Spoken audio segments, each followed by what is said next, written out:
Bye.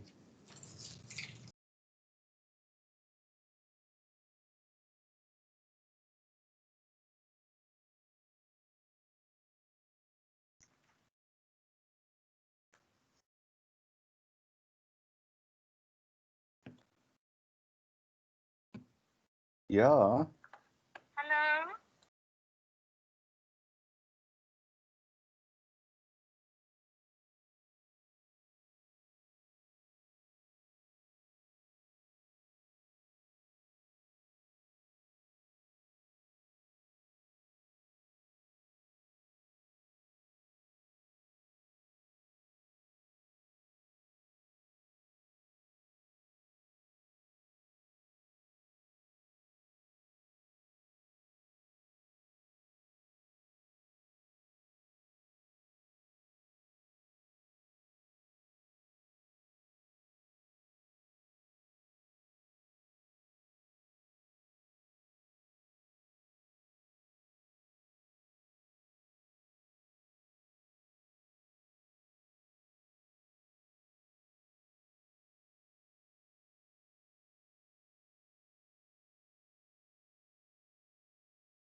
Hi.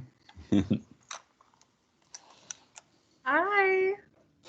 It seems like it's only the two of us. Can Maybe in can a you few more minutes and then the rest will join. yeah can, can you see the presentation? I can, yes, thank Okay, you. cool. Yeah, so let's wait a minute or two. It is being recorded already, so and Okay, then we can start. no problem.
Okay, let's start. We're only having an hour today, and then we can. Next week will be longer. So as people join,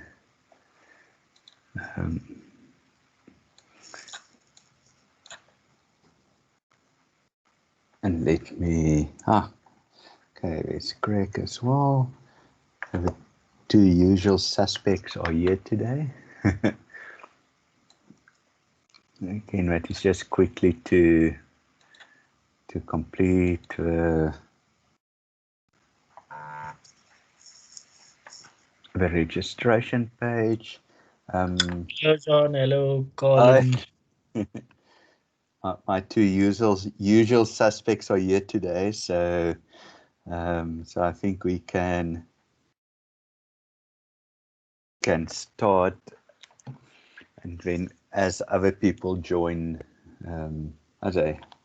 So one more, and I first quickly want to just touch on the things that we chatted about last time, and I said I just wanted to go through one of the stock questions again, and nearly more just want to frame it again around the time periods and the things that one needs to work out.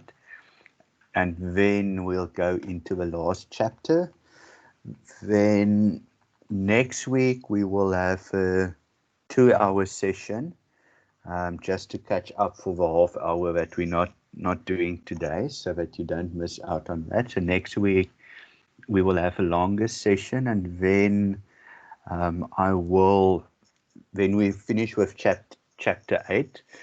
So then we finish with the work, but I will on the chat also mention that you can start sending me questions that we can also look at, because I will schedule more time for us before the exam. So I know that you guys are writing the 17th, so I will get a feel on the chat how the rest of your schedule looks like, so that we can still do a session or two before you write as well, just to make sure that we cover everything and cover some of the exam papers as well.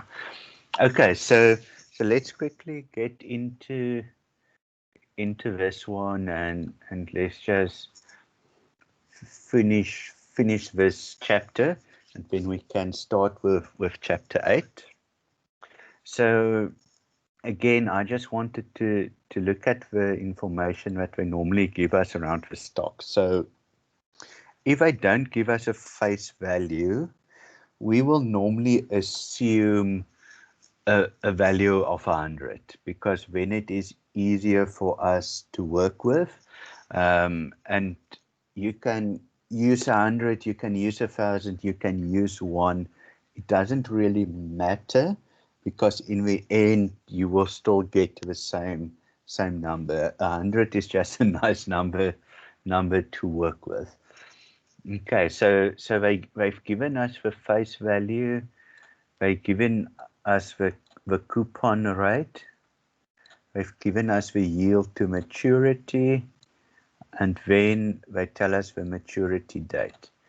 And what I've seen as well with some of the previous questions, and from the stuff that I've seen in the assignments as well, is that, and previous exam, that this is probably the way that it will be asked to you in the exam as well, that if I ask you the clean price, it will be a different date. It will not be exactly the 10th of January. It will normally be a different date that you need to work with. Okay, so we know that the maturity date is sitting on the 10th of January. So then we basically move backwards. So we check within this time period that a December is it for the first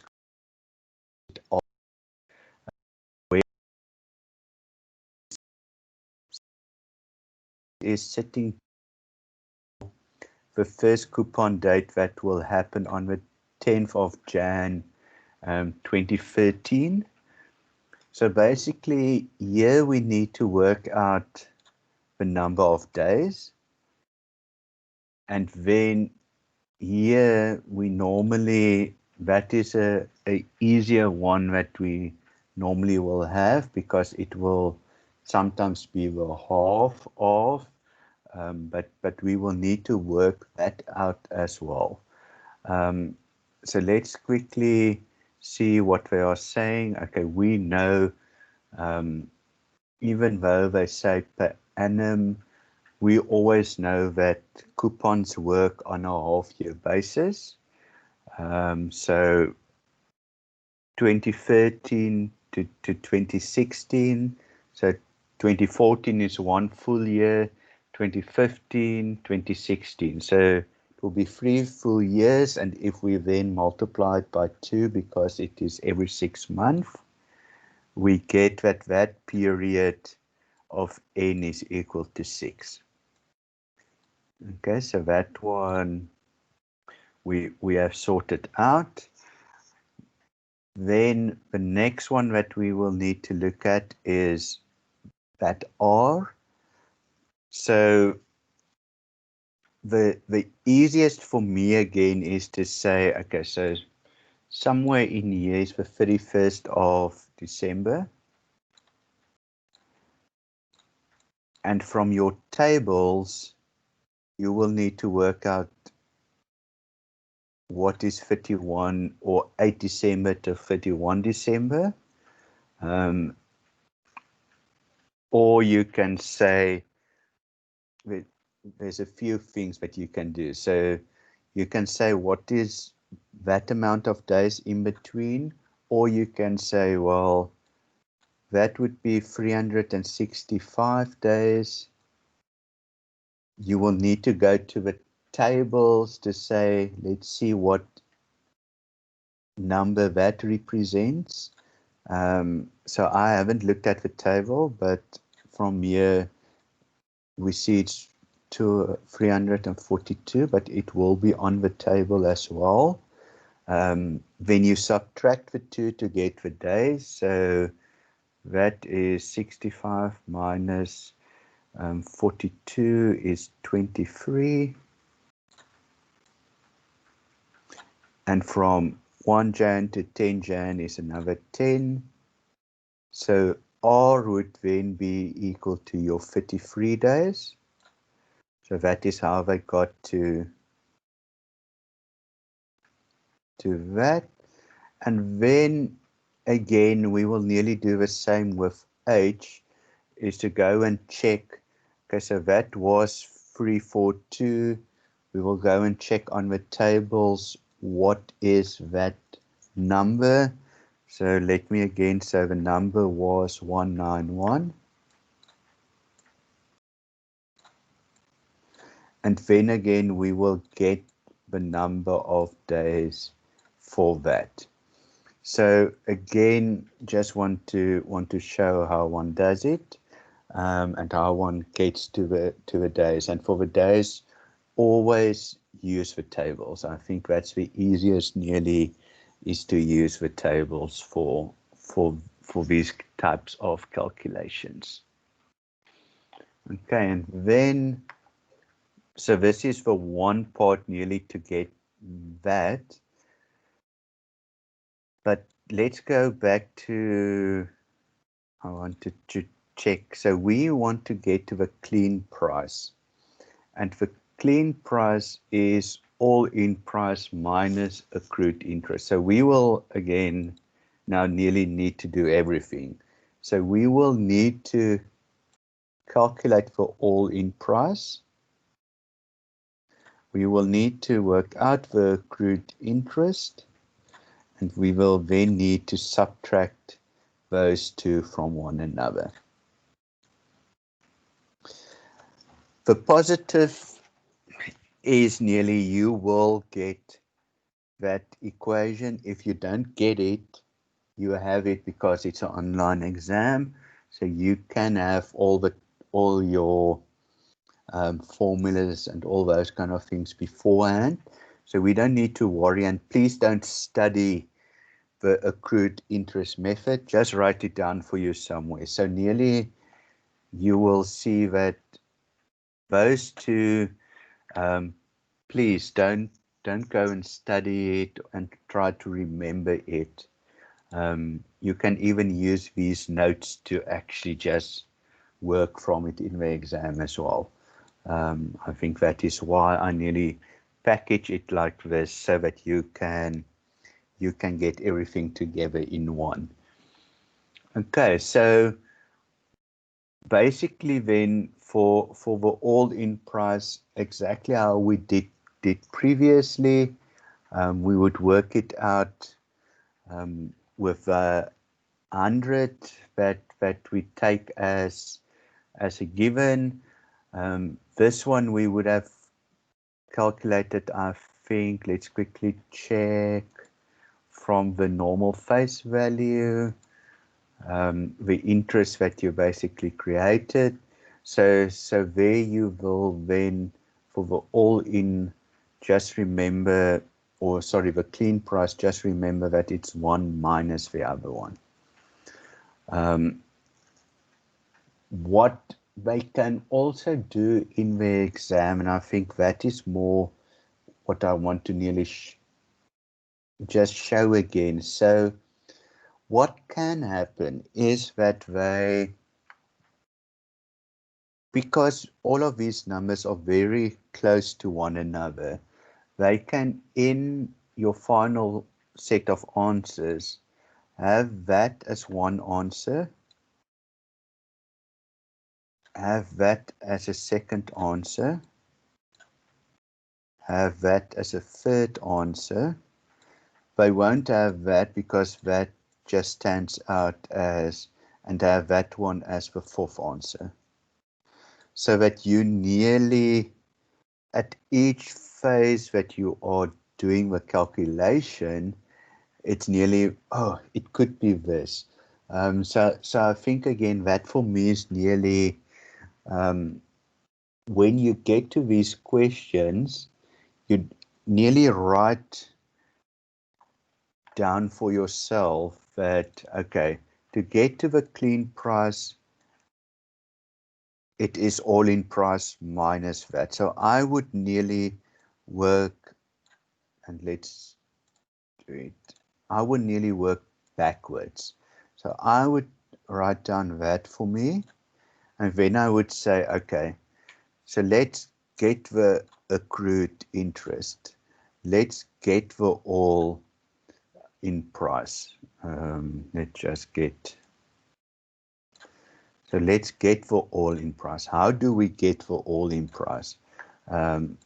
We need to look at all of that to get to the all in price. So that for me will be the way how I would do this nearly in the exam, is to say, write down exactly what you need to get to, and then see all the components that you need to work out. Because again, from my experience when I did the exams as well, it's nearly you, because you get an answer that looks like the same answer on the paper, you nearly, with all the stress of the exam, you nearly want to pick that. So I would, when I do this question, I would do it for nearly the opposite. I would say, okay, clean price is equal to this. Okay, how do I get to the accrued interest? Okay, so the accrued interest, which formula do I use for that? Okay, great, I have that answer. Then my all-in price, what do I need to put into my all-in price? And then work from there, and then say, okay, I will subtract the two. Okay, are you guys happy with that nearly? I just wanted to touch on this again because it can be so overwhelming, but it's nearly to make it easier for you and do it step by step.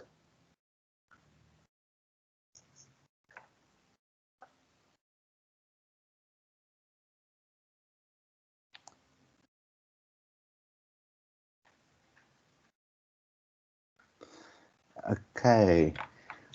Happiness with that we can start with chapter 8.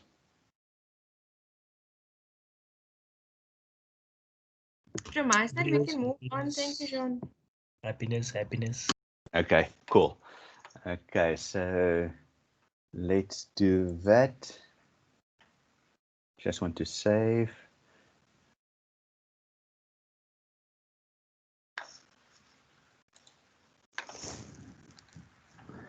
And is there still, must I reshare or is it still showing? Did the new presentation, is it showing? Yes. Okay, cool. So the new presentation did come up. Okay, so let me quickly see who is on the chat. I see there's a guest in. So if the guest is new and not on the WhatsApp group, you can send me a WhatsApp after the session on 0837908387. Also for the guys that will watch the video and not on the group yet, please send a message to the WhatsApp group and or to me, and I will add you to the WhatsApp group. I think at the moment it's still in a sense quiet, but the closer we get to the exam, the more busy it will come. And I know when you start working through exam papers, okay, cool.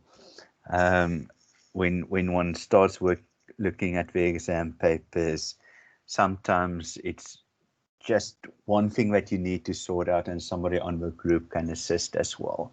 Okay, so let's get into the handling of the data. And I think for me, again, you guys are writing this, I want to say online, but basically you will get the paper. You can decide if you have printing available at your home, if you want to print it, but it will be nearly in a PDF that you will download. So if you have access to Excel or to, obviously you all have a financial calculators and those kind of things, but if you have access to Excel for the handling of the data, and I'll show you next week, I'll do nearly a few exercises of this on Excel as well, because mean, standard deviation, variation, those kind of things, very easy to work out in Excel. And you guys in the exam, you just need to give an answer. You don't need to show how you got there, because again, if you're using your financial calculator, you also don't need to merely show how you got to the answer. So from this chapter, if I look at mean, standard deviation, variations, we can do in Excel, we can do it on a calculator as well. Some of the other ones, I just also want to explain some of the concepts as well. John, Okay. I just want to ask, I Yes. saw communication with regards to our exams. I see these 2 question papers. Oh. Yes, 2 different times. On one day though.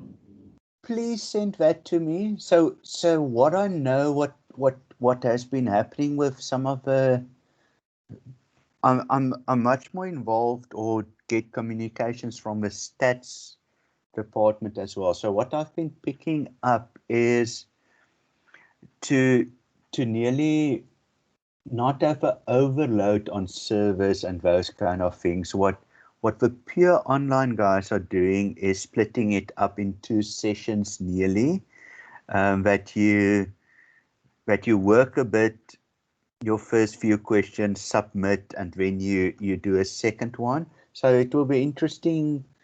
Please forward me that communication that I can see. So it can also be that we nearly want to split it up into 2 sessions, that that things don't go terribly wrong, or it could actually be that we've seen with other subjects that they give you opportunity to write in any of the two time slots, or it's divided because on surname or something like that, just to take the burden away from the service and those kind of things. So that can also be yeah, it's interesting because so please. It's the first time Okay, that they haven't really explained to us what's happening. They just advised that there's 2 slots. So I was wondering maybe if you had any information. no, so what it can be is that you can probably choose in what slot you want to write the exam, just so that it's less sensitive on the server and things like that, because I assume it will be very close to one another as well. I think in total it's 30 questions, and they said we're gonna do 15 and then submit, and then another 15 and submit, and then they can add the 2 together, and then that will be the mark. Okay, so please, when you get more information, because that now sounds to me like the way they did with the stats, but that is then moving a lot to the online way, that you don't get the PDF and it's question by question, the online way. So it will be interesting. So when you get any of those communications, please forward to me, because with the stats, I'm a e-tutor, so I'm very much linked to the lecturer, and we even on a WhatsApp group with the lecturer. With DSC, I'm a bit in the dark with both the 1520 and the 1630 and how the exams normally look like. So please, when you get any information like that, send to me that I can just also see, because that now sounds to me much more like the pure online, so that you nearly save the whole time through the process, that if something goes wrong, that it is nearly saved in the background. Okay, that would be quite interesting. So yeah, please, if you want to send it to the WhatsApp group or to my email, you can send it to my email address as well, if it's easier to send it to my email. Okay, I just need to find it because I can't find it now. No, don't worry. Whenever we've got another 2.5 weeks to sort it out, so or to put your mind at ease. Okay, so the part of so this is a lot. The handling of data is about statistics. So again, these are things that you don't really need to study. It is to work out the population and the sample, or definitions around that. Again, use the slides as nearly guide for you if I ask you definitions. So they can ask you a definition of which one is incorrect or something like that, and tell you, okay, the population is defined as this, a sample is a representation of this, so that they can then include more things in this, like to say your variance is this and your standard deviation is this, and one of them they make incorrect, or they say 3 of them they make incorrect and 1 is correct, and ask you which one is the right one. But again, for me, that's not in the current online way of exams. It's actually great that they nearly can't always do the definitions, because that for me is not what's important, is how you need to work out the solutions. But we have a population, we have a sample. So basically, population is the bigger group of things, and the sample is a subset of that bigger group. And again, population can be defined as the students for DSC1630 can be the population, and a sample of that can be the guys that are on the team session today. So I think that is just nearly to make it very simple and to explain it in very simple terms. That is nearly what it is. So a sample is always a subset of a population. So you will also see the terms that they throw around. So if we look at the first ones, arithmetic mean, that is basically just in the olden days that we talked about, it's an average. So take the number of observations and divide it by the number of how many observations. So if the observations, so let's say it's me and the four of you, and we said what is the average height of everyone, I would have said, okay, height is 1.84, 1.86, 1.87, 1.51, and mine is 1.8. We add all of them together, and because we're 5 people, we will divide by 5. So in simple terms, it is called the average. So a lot of times we will also just refer to it as the mean. Okay, so that is just the sum of your sample and divided by that number of how big that sample is. So what I did was, and I, for next week, when I do a bit of Excel, I'll show you in Excel as well that it's easier just to do it in Excel, because we can put in these numbers in Excel.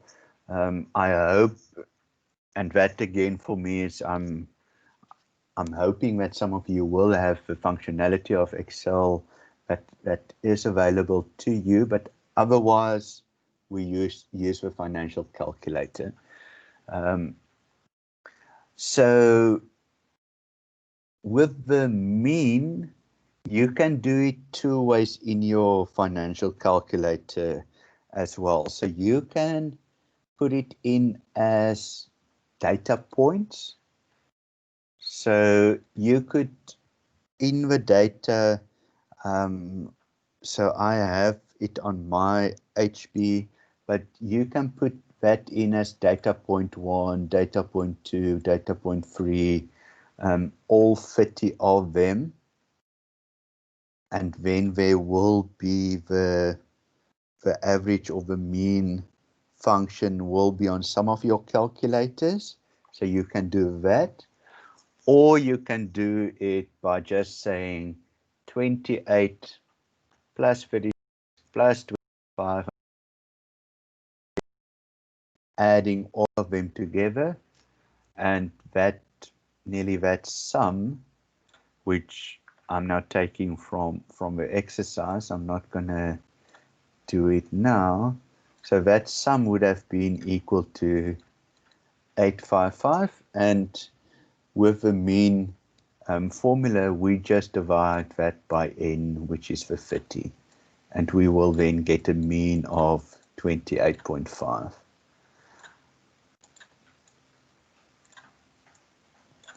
Okay, so there's a way of doing it with the data storage on your financial calculator, but else you can just add all of them together and divide by the number of observations there was. And again, it is the one that's easiest for you to do. When I'm looking at this, I rather use Excel for this because let me quickly, I just quickly want to open Excel spreadsheet. And can you guys see the Excel spreadsheet or not? Yes. Okay, so what I would do in Excel is I would just call it X, but then I would just put in all of those numbers.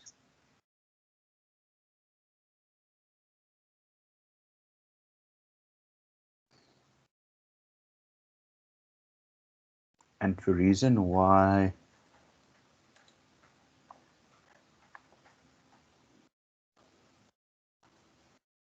okay, I'll check the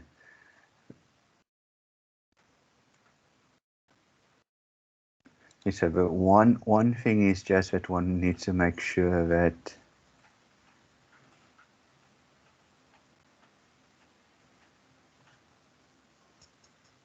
one covers all of them. If I skip one, just shout.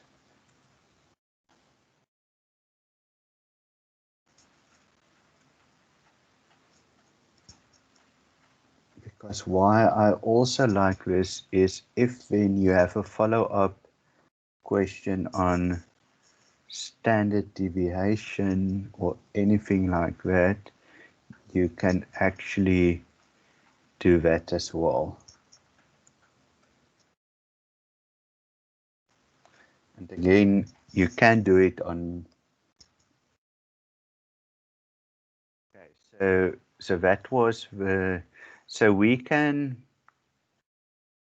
get the sum of that. So that's not a problem. We could have gotten it like we would have gotten it with the normal calculation that we did.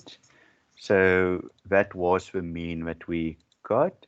But there's also a nice function on there called average, which will do it for you as well. Okay, so basically we can get that from the function as well. I'll see if I can share this also with you. The other calculation that we will do is variance, and then we'll do standard deviation as well.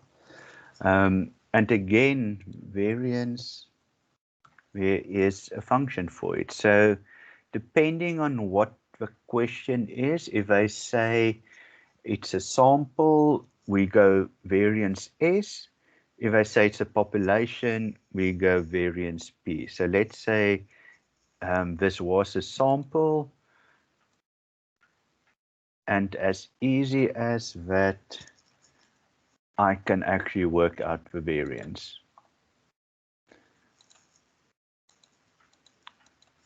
Then your standard deviation, let's first see if there is. So standard deviation, there's a sample for that.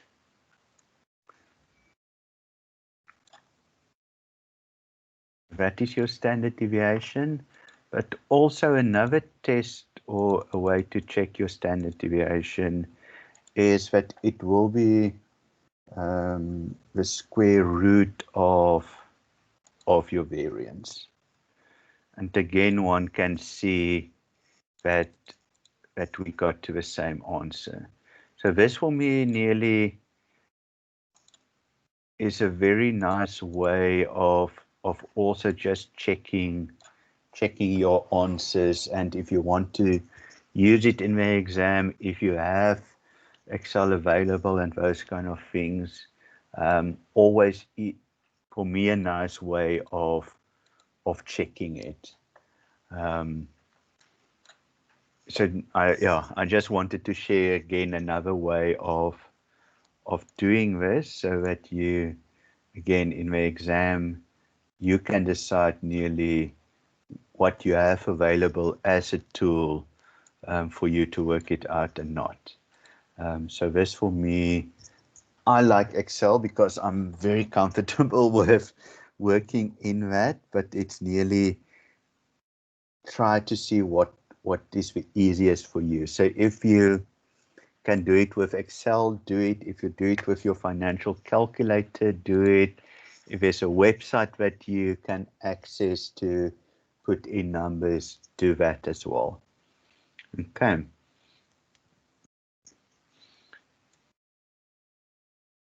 So that covered the mean or the average. The other one that we talk about is also, and I haven't, one doesn't use this a lot, but they talk about a weighted mean. So all that weighted mean does is take the way your marks are being worked out for the end of the year. So there's a percentage of your first assignment, there's a percentage of your second assignment, percentage of your third assignment. I think there was a fourth assignment. So each one at a different percentage to get you a year mark. That is a weighted mean that they've calculated. So that is a very simple example of a weighted mean.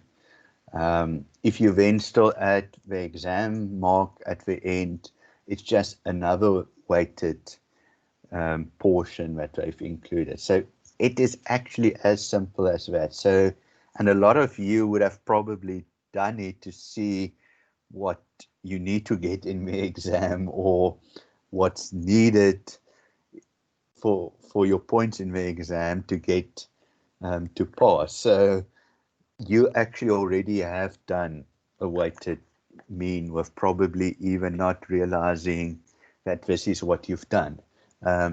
So the formula looks terrible, if I must say, but actually in principle what you did was very easy.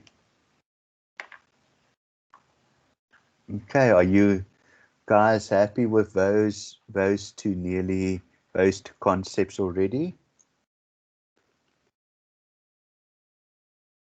Yes. And do all of you have access to Excel or not? Not really. And are you comfortable working in Excel, or would you rather use the calculator? I'd rather use the Excel than the calculator. Okay. Yeah, so yes, you can. Like I say, I like to use the Excel. So let me see if we can quickly do this in Excel as well. So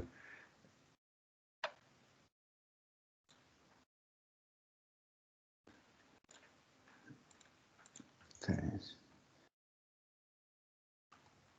Okay, so here's one. Okay, so let's quickly see. So we don't need to worry about years. There's the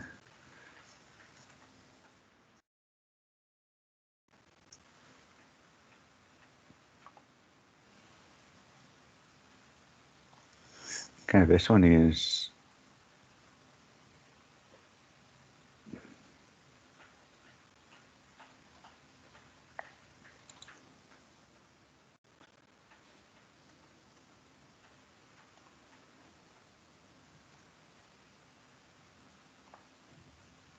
calculate the weighted average interest rate on this investment. This is interesting. I would have, okay, so let's see. I would have done,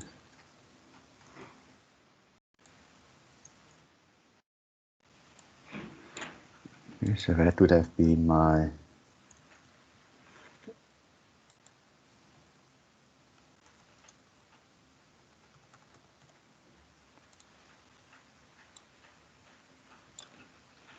that would have been my total interest. I don't know if I'm doing this now right, so I just want to check.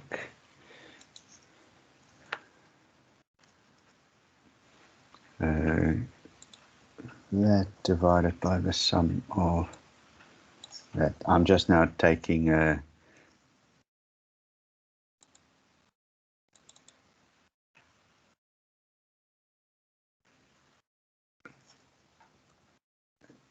chance with this one. Okay, percentage. Okay, 14.08. Okay, so basically, again, one can use this long process or very simple from Excel. I just calculated. So that was my interest on 1,000 rand with 12%. It's 120 rand. On 800 with 13% is 104. On the 3,200 with a 15%, it's 408. So my total interest is those three added together. So my total interest is that. And because we want to then calculate the weighted average rate on his investments, you take your total investment or your total, interest, and you divide it by your total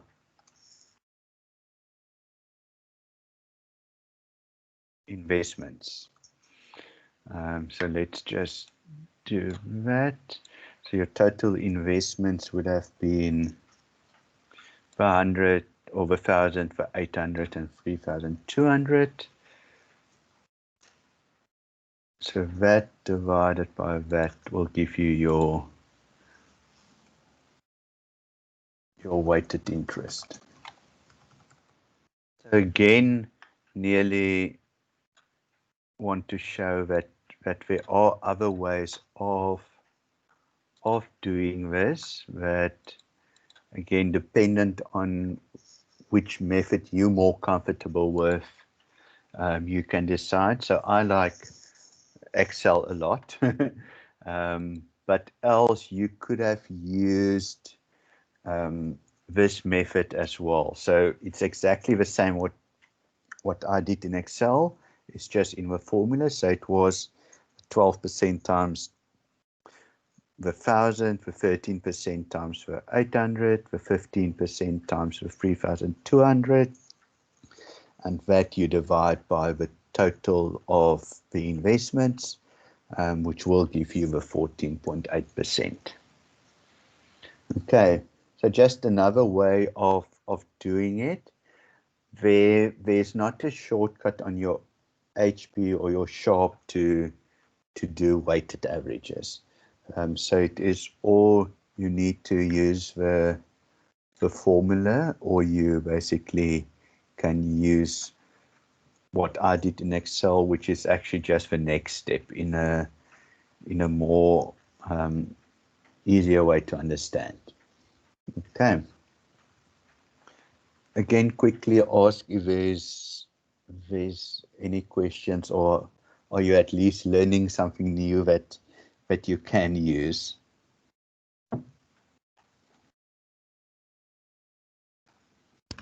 Definitely Excel. Okay. No, that's why I thought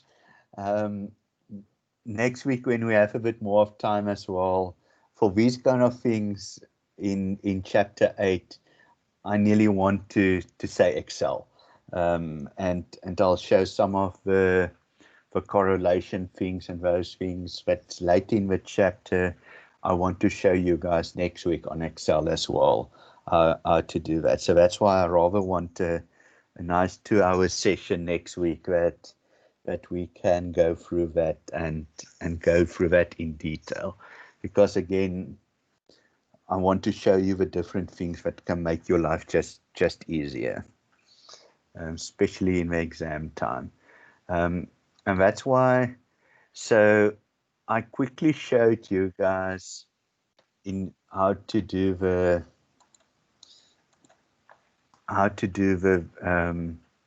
variance and standard deviation with those set of data as well, because there is a formula in Excel for variance of a sample. There's a variance of a population as well, because I don't want you guys to do this in the exam, because this is just, and this is only for 5 data points. But basically what you need to do, if you do using the formula, is that you need to work out the mean. So you first need to do that in any case, to add all of that together and divide by 5. So the mean you need to do, and then you would need to say, for each of those points, you need to say, okay, 1630 minus 1488, which they skipped that portion. They just did the answer of the 2. So if you set 1630 minus 1488, that is what you will get. You need to square that. Then you need to take the second one, 1550 minus that, square.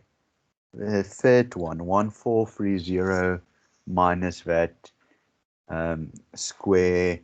Well, next one, 144 square. So I'll rather want to use the Excel base again for this, which has the function already built in. What one can also do is, and I'll show you that next week as well with a set of data, how you can do this nearly in that format, but also with some formulas, or just make it easier for you to do. And the other thing is, they would need to tell you if you're working the standard deviation out for the sample. Because for a sample, at the bottom it will be n minus 1. If it was population, I don't think we do it in this chapter nearly, or in this course. It would have been that answer divided by n. And that is why you will see, when you work out this for a sample and population, it will give you 2 different answers. So if I said that was the variance for the population, that was my data points, you'll see, because I am dividing by a bigger number, it is smaller. And again, what will happen in the exam is you will probably get 2 answers as well, or they will give you 2 options as answers. So again, just to make that nearly clear, if it is sample, it is n minus 1.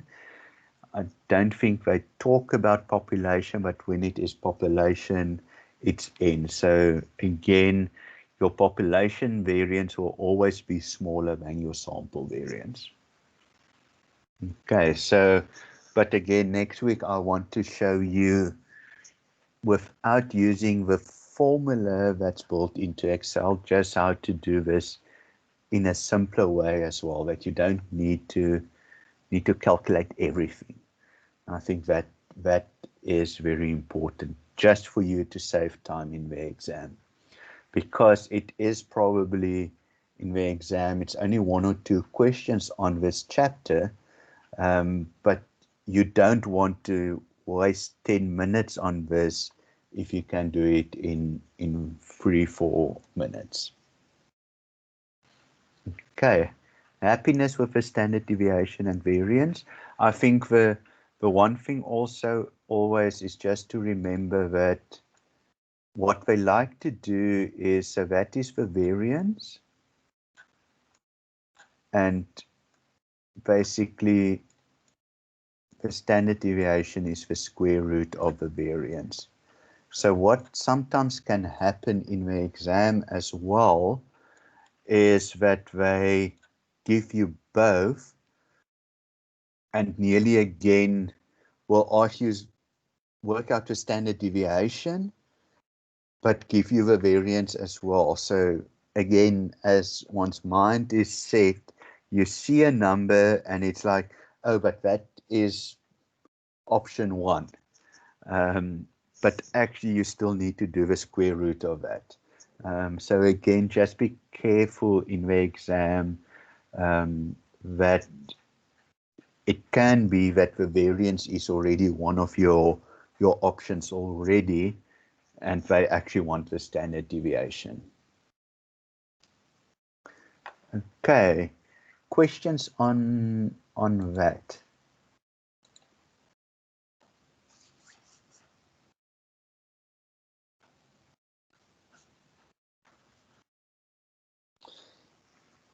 Are you fine with that?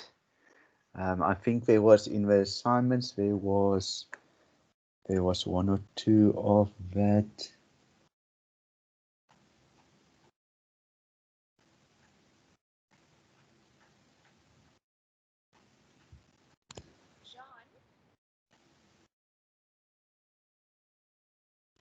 Oh, okay.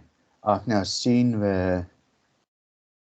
Okay, I'm quickly downloading this exam. So you guys, so they have moved. I don't know if it was like that last time as well. So it's so your exam is purely online. So it will be like the stats exam as well. So it is purely online. That's why you have 2 sessions. So that that you don't get to question 29 and something goes wrong and you don't.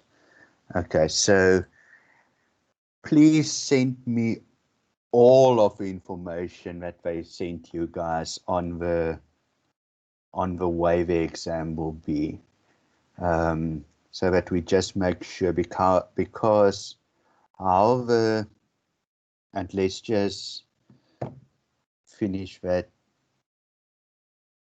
Okay, let's quickly do that before I need to go.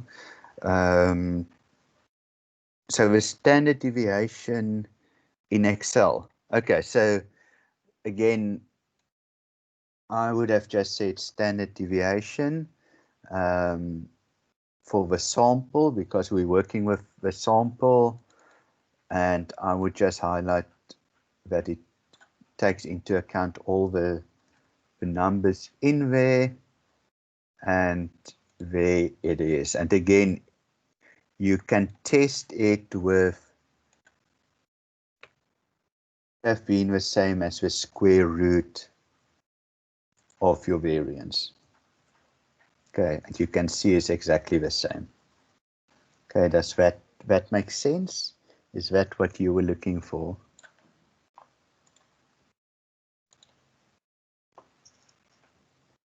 Okay, cool, thanks.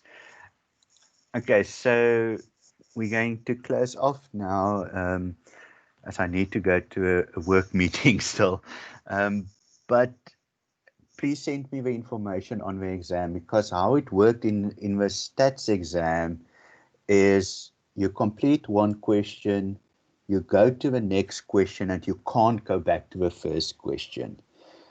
So I just want to make 100% sure how your setup will be, because that is different than how you need to prepare for the exam. Because for me, normally the exams are, if you can pick the ones that you are comfortable with, I would normally do that first. But if it's online, and you can't go back. Basically, you need to start at question 1. Answer question 1, submit for answer, go to question 2, won't be able to go back to question 1. So please, for more information, you can send me on that, the better, that I can just see if that is how it will be for you as well. And if anyone